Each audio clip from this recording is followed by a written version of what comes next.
तो सत्य विजय महू के रास्ते से हमारे साथ जुड़ गए हैं। सत्य विजय, बताइए आखिर ये महू में कौन है ये वो लोग, नफरती गैंग जिन्होंने माहौल खराब करने का प्रयास किया? क्योंकि जो बीजेपी की विधायक उषा ठाकुर है वो कह रही है कि सुनियोजित षड्यंत्र है ये। आखिर कौन है ये भारत की जीत के दुश्मन? जी बिल्कुल, देखिए देर रात जब टीम इंडिया जीतती है इसके बाद पूरे देश में जश्न मनाया जाता है, पूरा देश जश्न में डूबा हुआ था। उसी दौरान महू में माहौल बिगाड़ने की कोशिश की गई। 4 पॉइंट ऐसे हैं, 4 बस्तियां ऐसी हैं जहां से ये पथराव हुआ है। अपने अपने तर्क हैं। मुस्लिम पक्ष ये कह रहा है कि जो नमाज खत्म होने के बाद लोग मस्जिद से निकल रहे थे, इस दौरान जुलूस में जो शामिल लोग थे उन्होंने पटाखा फेंका जिससे विवाद शुरू हुआ। लेकिन भाजपा और स्थानीय लोगों का, भाजपा विधायक महू से जो है उषा ठाकुर, उन्होंने बड़ी बात कही है। उनका साफ तौर पर कहना है कि सुनियोजित षड्यंत्र था। बाइक लगाकर बैरिकेडिंग की गई, बाइक लगाकर रास्ता रोका गया। जो लोग जीत का जश्न मना रहे थे उनका रास्ता रोका। इसके बाद विवाद शुरू हुआ और फिर अचानक से पथराव हुआ। और ऐसे में देखिए पथराव 4 पॉइंट से किया गया, तो पत्थर इस बस्ती में आए कैसे, ये बड़ा सवाल है। और इसीलिए बात की जा रही है कि पुलिस अब इस तरह से पत्थरबाजों पर कब कार्रवाई करेगी। हालांकि देखिए लॉ एंड ऑर्डर के हिसाब से बात की जाए तो फिलहाल स्थिति वहां पर सामान्य है। पुलिस वहां पर चौकन्नी है, पूरी तरह से वहां पर फोर्स तैनात किया हुआ है। लेकिन बड़ा सवाल ये कि बार बार इस तरह की तस्वीरें क्यों सामने आती हैं इंडिया की जीत से? आखिर बिल्कुल, लेकिन नफरती टोली, सत्य विजय, नफरती टोली के पास पत्थर कहां से आई? जो पाकिस्तान वाली बोली बोल रहे हैं, ये पत्थर कहां से आया? और क्या पहले से सोचा हुआ था कि इंडिया जीतेगी, यहां से कोई जुलूस निकलेगा, पत्थर फेंकेंगे? इसको लेकर पुलिस प्रशासन की तरफ से क्या कुछ बयान दिया जा रहा है?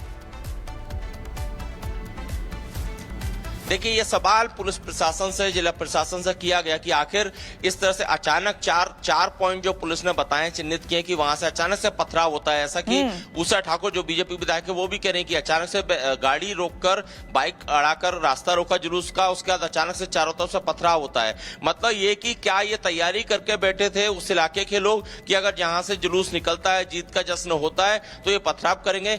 इन सभी बिंदुओं पर पुलिस को इन्वेस्टिगेशन करना है। पुलिस ये दावा कर रही है कि पहली प्राथमिकता उनकी ये थी कि शांति कायम हो, इसके बाद अब उपद्रव करने वालों के खिलाफ सख्त कार्रवाई की जानी है। बिल्कुल, उपद्रवियों पर सख्त कार्रवाई होनी चाहिए, शांति बनी रहे, इसका ख्याल रखा जाए। लेकिन भारत के चैंपियन बनने के बाद ये जो बवाली सामने आए हैं, ये भी एक साफ चेहरा सामने दिख गया, पता लग गया कि आखिर कौन है जो भारत के भीतर ही दुश्मन है और इनका भी इलाज होना चाहिए। बहुत शुक्रिया आपका सत्य विजय, हमारे साथ जुड़ने के लिए। इसी बीच अपने दर्शकों को अगली खबर हम बताएंगे हैदराबाद से।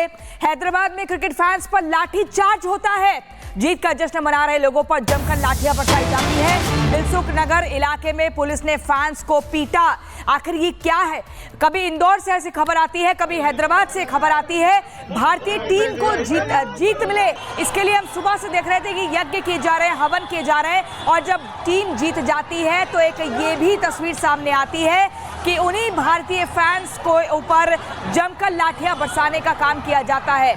आखिर ये सियासी सवाल है क्या जो भारी उबाल है क्रिकेट फैंस पर? देखिए लाठी चार्ज किया गया हैदराबाद में। ये कैसे हो सकता है? एक भारतीय टीम जीत कर आती है, कप लेकर आती है, और जब यहां पर जश्न मना रहे हैं लोग तो उनके ऊपर पुलिस लाठियां बरसा रही है। ये तस्वीर देखिए, एक्सक्लूसिव तस्वीर हम आपको दिखा रहे हैं। ये हैदराबाद के दिलसुख नगर इलाके की ये तस्वीरें चौंकाने वाली है। खाकी वर्दी देखिए यहाँ पर किस तरीके से डराने और धमकाने का काम कर रही है। जरा गौर से देखिए इन तस्वीरों को। जीत का जश्न मना रहे लोगों को जमकर पीटा गया। इनका गुनाह क्या है? क्या इनका गुनाह ये है कि भारतीय टीम ने दुबई में कप जीता और अपना एक लंबा जो एक हिसाब था उसको पूरा किया, उसके बाद ये जश्न मना रहे हैं? ये गुनाह है क्या? क्या अब जश्न मनाने पर भी खाकी वर्दी इस तरीके से डराने का काम करेगी, धमकाने का काम करेगी? गिरफ्तार करने को लेकर चेतावनी यहाँ दी जाएगी। इसको लेकर 2 तस्वीरें थोड़ा गौर से देखिए। जीत के जश्न में पत्थरबाजी की जाती है। ये महू और इंदौर का मामला है। और दूसरी तस्वीर हैदराबाद तेलंगाना की आप देख रहे हैं, जहां पर खाकी वर्दी जश्न मना रहे लोगों को डरा रही है, धमका रही कि जाइए अपने घर के भीतर जाइए, कोई जरूरत नहीं है इस तरीके से जश्न मनाने की। आखिर क्यों? ये हिंदुस्तान है और हिंदुस्तान के लिए कल की रात एक फख्र वाली रात थी। एक लंबा इंतजार कल पूरा हुआ।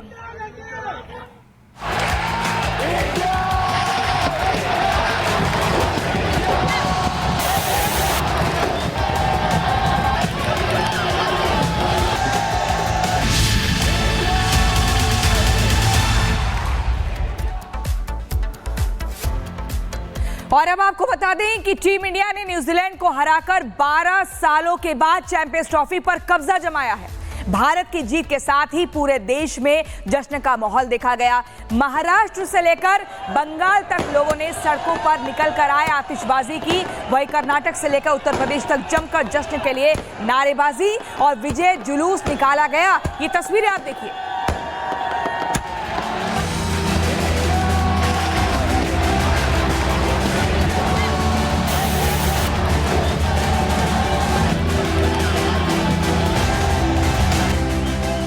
ये जश्न जीत का है, ये उत्साह यादगार विजय का है।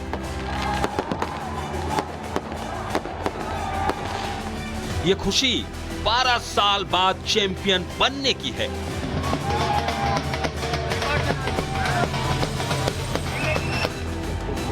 ये तस्वीर एमपी के जबलपुर से आई है। टीम इंडिया ने जैसे ही कीवी टीम पर विजय पाई, लोग झूमने लगे, नाचने लगे और भारत माता की जय के नारे गूंजने लगे।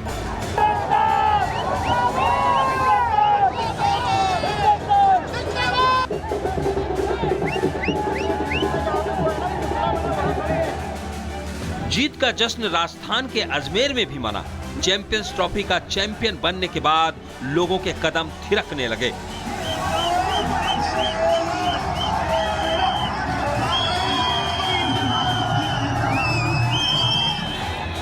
आसनसोल में तो क्रिकेट के दीवाने तिरंगा लिए सड़कों पर उतर आए। दुबई में टीम इंडिया की जीत का जश्न मनाने में जुट गए।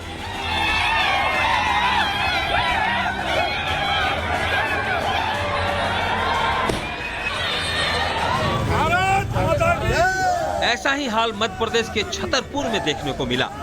जीत के जश्न में क्रिकेट प्रेमी सराबोर दिखे। क्रिकेट प्रेमियों के जुबान से सिर्फ भारत माता की जय की आवाज सुनाई दी।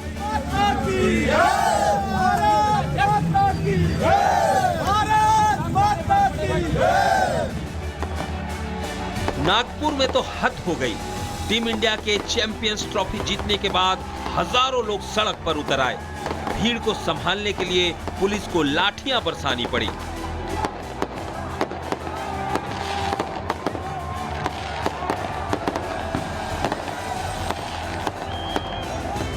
अब जीत ऐसी हो तो भला कोई अपने आप को कैसे रोक सकता है। देशवासी जीत पर खुशियां मना रहे हैं। वहीं रोहित कोहली ने जीत का जश्न डांडिया खेलकर मनाया। 12 साल बाद टीम इंडिया एक बार फिर चैंपियंस ट्रॉफी जीतने में कामयाब रही है और इसके साथ टीम इंडिया ने न्यूजीलैंड से 25 साल पुराना हिसाब पूरा कर लिया। Bureau report, Republic Bharat. Sambhal, Holi और सियासत। अब आपको उत्तर प्रदेश के संभल से खबर बताते हैं। देखिए, चाहे जितनी सियासत हो, लेकिन इस बार संभल में जमकर होली खेलने की तैयारी है। हर सनातनी रंग और गुलाल उड़ाने को लेकर पूरी तरह से तैयार है। संभल सीओ के बयान पर भले ही सियासत हो रही हो, लेकिन होली के लिए प्रशासन ने भी हर स्तर पर सुरक्षा के पुख्ता इंतजाम किया। और आज का दिन खास है क्योंकि आज एकादशी का महापर्व है। इसी को देखते हुए आज संभल में एक शोभा यात्रा निकाली जाएगी। एक दूसरे को रंग और गुलाल लगाए जाएंगे। रिपोर्ट देखिए।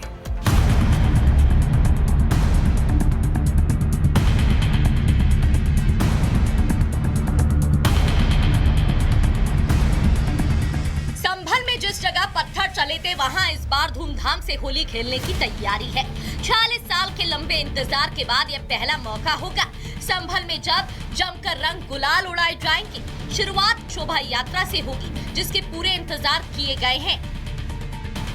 एकादशी को देखते हुए रंग खेलने की जो प्रथा संभल में है, वो एकादशी से शुरू हो जाती है। कुछ पंक्तियां निकलेंगी, अलग अलग समूह में लोग निकलेंगे। शोभा यात्रा